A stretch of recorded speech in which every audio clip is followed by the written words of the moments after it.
Wow, so much has changed in 2022 related to the housing market. And if you're interested in it, this video is for you. Nice.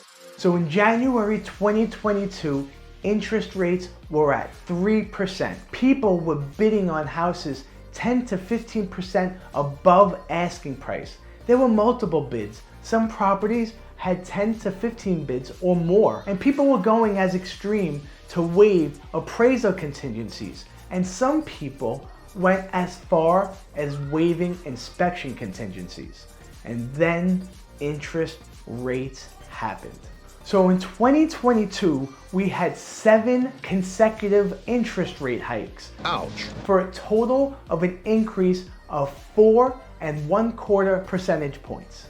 The first interest rate hike was in March 2022, and it was 25 basis points. And what a basis point is there's 100 basis points in 1%.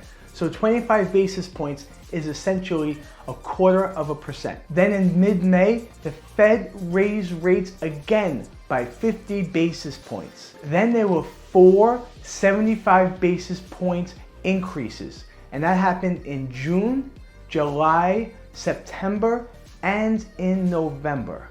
And the final interest rate hike was in December for 50 basis points, totaling 4.25% increase in interest rates. And these rate hikes happened at a historic level. There's never been a time where rates have increased so quickly. So because of that, people became uneasy in real estate, and they were seeing things that they've never seen before. And when people feel out of control and have seen things that they never do, they freeze. We entered into a freeze market. And this came because people were uncertain about what was going to happen next, and everyone stopped buying and selling. Well, there was a freeze. A lot of people became uneasy about the market, and uncertainty paralyzed them. People before were pre-approved for a certain number, now were pre-approved for less. Sellers became reluctant to sell because they would have to buy something at a far higher interest rate. So those sellers stopped selling, and we've had an inventory shortage because of it. Sellers who were looking to upgrade and buy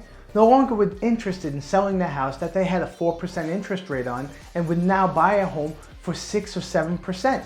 So those people left the market, and this freeze became very strong in the fourth quarter of 2022. So what happened to make everything start to change? People finally started to see consistency in the market. The media finally started reporting positive news. 2023 is not even going to be that extreme. Interest rates no longer rising. The Fed is not going to be so drastic and not raising rates like that.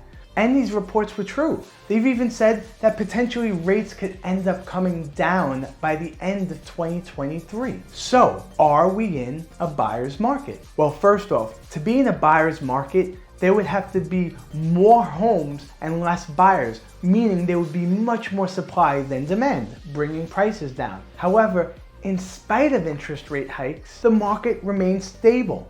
In addition, buyers and sellers have now changed. Another reason is that now we are in a needs market. I feel the need for speed. And what I mean by a needs market is that people are doing transactions based on things they need. I need to buy a house because I got married. We need to sell a house because we're moving. We have to buy a house or sell a house because we got a job. People that get divorced, there was a death in the family. Not wanting to upgrade, those are needs. And finally, people started gaining confidence. Like I stated, the media has been reporting positive news, and mortgage applications have increased by 25%. And that means we're gonna have 25% more buyers hitting the market, continuing to make prices rise. So what's next? I don't have a crystal ball, but I do have clients that are currently in the market.